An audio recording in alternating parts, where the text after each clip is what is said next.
Baik, di sini saya akan menjelaskan tentang penyimpangan sosial. Penyimpangan sosial merupakan fenomena atau gejala sosial yang sering terjadi. Ini dianggap merupakan suatu perilaku menyimpang atau yang kita kenal dengan penyimpangan sosial, di mana orang yang melanggar norma tersebut seringkali sadar akan perbuatannya tersebut, namun tetap melakukannya karena suatu dorongan. Perilaku menyimpang juga biasa dikenal dengan tindakan perilaku yang tidak sesuai dengan norma sosial di masyarakat atau suatu kelompok, atau aturan yang telah diinstitusikan, yaitu aturan yang telah disepakati bersama dalam sistem sosial.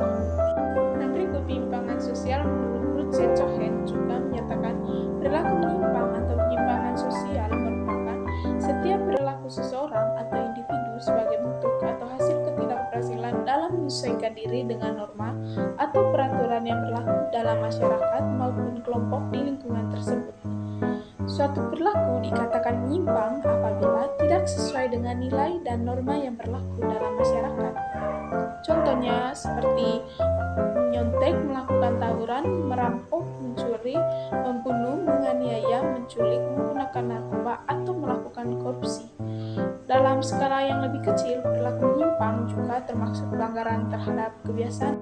Yang berikut ada teori perilaku penyimpangan. Yang pertama, teori differential association menurut Edwin H. Sutherland. Dalam teori ini, muncul penyimpangan sosial diakibatkan oleh pergaulan berbeda. Jadi, perilaku menyimpang didasari oleh proses ahli budaya atau cultural transmission. Melalui proses ini, seseorang belajar untuk mengetahui perilaku yang menyimpang. Contohnya seperti menghisap ganja. Ketiga, ada teori anomie menurut Robert Camerton. Dalam teori ini, perilaku menyimpang dianggap tidak ada kaitannya dengan kebudayaan sosial, melainkan struktur sosial yang dapat menghasilkan tekanan untuk seseorang melakukan penyimpangan. Jadi, teori ini menjelaskan bahwa penyimpangan merupakan akibat dari ketegangan dalam struktur sosial. Yang keempat ada teori fungsi menurut Emil Durkheim. Emil Durkheim menjelaskan bahwa kesadaran moral setiap individu berbeda satu sama lain. Hal ini dipengaruhi oleh berbagai faktor. Contohnya seperti adalah faktor keturunan, lingkungan sosial, dan lingkungan fisik.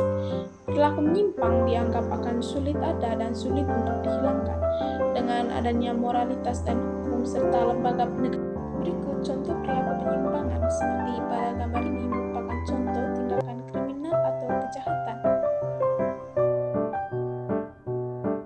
Dan pada gambar yang berikut merupakan contoh perilaku pemakaian atau pengedaran obat-obatan terlarang yang dilakukan oleh para remaja.